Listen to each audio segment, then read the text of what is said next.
and gentlemen, this is 3 Count Review. Do I have everybody's attention now? Welcome everyone to 3 Count Review. I am KO, aka Howard J. Dingers, and this is the Monday Night Raw review. This was a decent episode of Raw. A couple big things happened actually, but I don't know, for some reason the show dragged on a little bit. We got 2 big championship matches. We got new champions in the main event of the show. We had a big return, and we had 2 matches to kick off the King of the Ring tournament. So this was a really good show. Let's dive into the review. We start with Roman Reigns in the ring, and they run a recap package of Roman Reigns getting attacked over the past few weeks on SmackDown and Raw. Dolph interrupts, and he says, you know, Roman, you almost got attacked, but I actually took 3 spears from Goldberg last week. Dolph says he's not like these keyboard warriors in the crowd. He's actually going to face Roman man-to-man. And then he hit Roman with an out-of-nowhere super kick. This created a match between Roman Reigns and Dolph Ziggler, so that's what we have next. Quick note before I get to the match, I don't think there's any need for Roman Reigns on this show. Put him on SmackDown, keep him on SmackDown. Which reminds me, they started bringing up the wildcard rule again. I don't like that. I don't like the wildcard rule in general, even when they weren't bringing it up, but now they're bringing it up again, and I hate it. So, Roman versus Dolph, this was a really good match with a lot of reversals and near falls and a lot of big moves. This was really fun. Ultimately, Dolph went for a stinger splash in the corner, but Roman caught Dolph in the air for a big spear. And like I've said over the past week, Dolph is really good at selling this spear. So this was a really good spot. And Roman wins. Pointless match. Next, we had the King's Court with Jerry Lawler. Corey Graves is on vacation, so Jerry Lawler was filling in on commentary. So then we had the King's Court with Sasha Banks as the guest to explain her actions against Natalya and Becky Lynch last week. But as Jerry Lawler was introducing Sasha Banks, the lights started to systematically turn off, and Jerry said, no, I've seen this before, I'm getting out of here. So Jerry leaves the ring, he starts walking up the ramp, the lights turn completely off, and then the flashing lights turn back on, a spotlight on the stage. The Fiend slowly appears behind Jerry Lawler, gives Jerry Lawler the mandible claw. Great use of the Fiend. This is really fun. This allows them to use the Fiend in any segment throughout the show. It keeps us guessing. We never know when he's going to attack. I think they've been handling this Fiend character fantastically. After Lawler was attacked, he was written off for the rest of the show, so Vic Joseph from 205 Live and NXT UK joined the commentary booth. This gave us 3 babyface announcers, even though Nigel McGuinness is just kind of sitting around doing nothing. But, you know, all the same, I really like Vic Joseph. If we're not going to get Corey, I'd rather have Vic than King. Next, we had a tag team match. It was 4 of the men who are going to be in the King of the Ring tournament. Their matches are going to be next week. It was The Miz and Ricochet taking on Drew McIntyre and Baron Corbin. And this was a pretty fun match. The one worrying thing is during their entrances, the King of the Ring set was on stage to really hype the tournament. And there's a throne, of course, but there was also a cape and a crown and a scepter. But I have a way to fantasy book that, and if you want to hear that, check out my King of the Ring prediction video posted earlier today. Also, one quick note, while they were making their entrances, I realized I did not miss Baron Corbin. All 3 commentary members were really putting over Drew to win the tournament, which worries me, because normally if they put someone over like that, that person doesn't necessarily win. The crowd was booing at something else in the arena, someone or something. I'm not sure what was happening. They weren't paying attention to this match. I wasn't paying attention to this match. It was decent. The last bit of this was okay. Shockingly enough, Ricochet was the best in this match. Ricochet hit the recoil on Corbin, and Ricochet and Miz win. Then Michael Cole took a Skype call during the middle of the show to talk to Booker T about the Fiend attacking Jerry Lawler, about the King of the Ring tournament. This doesn't do anything for me. Then we had a United States Championship match, AJ Styles versus Braun Strowman, and I was wondering to myself, why is this not the main event? Well, we'll get to that. One good spot in this match was AJ trying to run away from Braun Strowman, and Braun Strowman keeping up with AJ, running around the ring chasing him. That was really funny. But then the end of the match came when AJ went for a phenomenal forearm, but Braun Strowman swatted him away, literally just slapped him right in the chest. It was a really good spot. And then that's when Gallows and Anderson ran in to beat up Braun Strowman. They were about to hit the Magic Killer when Seth Rollins comes out for the save, sending the OC running. And then they cut backstage, and Seth Rollins and Braun Strowman were talking, and Seth wants him and Braun to go after the tag team titles later tonight.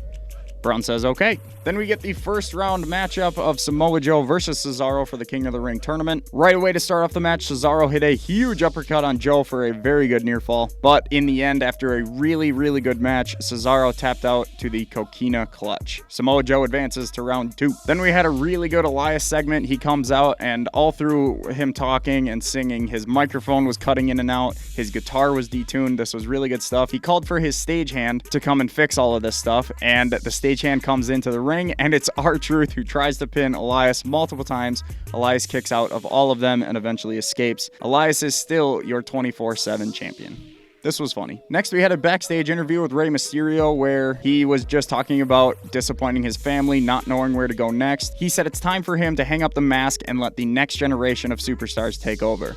And Rey slowly went to pull the mask off, looking like I really thought he was going to pull his mask off on live TV there for a second. But then his son Dominic comes into shot, stops him, and Dominic says, hey man, when you were training as a young kid, you got to be in the ring with your dad, Rey Mysterio Sr. Now let me do the same thing by teaming with my dad, Rey Mysterio Jr. So I guess Dominic's going to be wrestling now. I will have to say, he needs to work on his mic skills. Next, we had New Day versus Revival, where the match story going into it was that the New Day has never beat the Revival. So, what happened in this match? Well, the New Day beat the Revival by disqualification.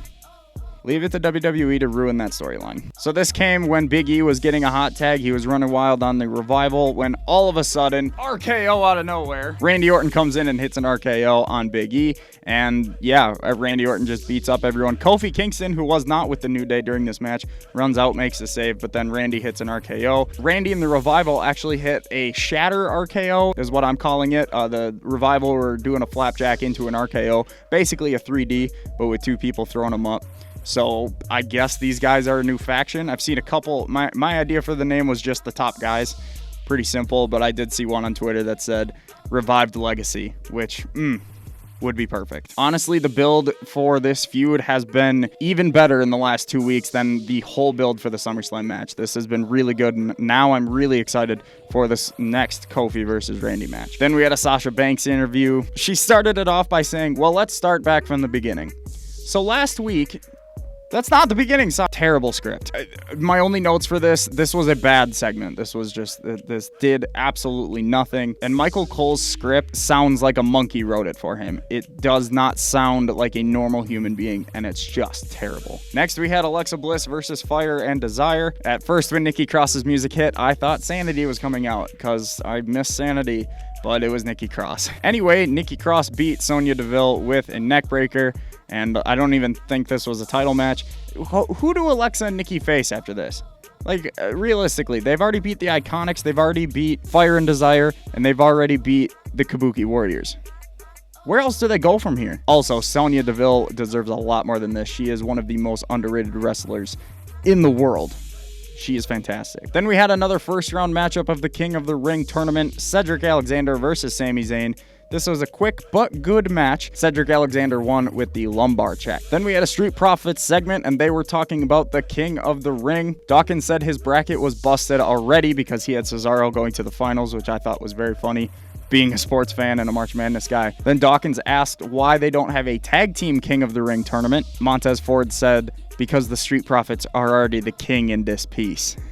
That probably didn't sound cool coming out of my mouth, but it was a really good promo by these guys. I really like what they do. Then they announced Buddy Murphy versus Daniel Bryan tomorrow on SmackDown.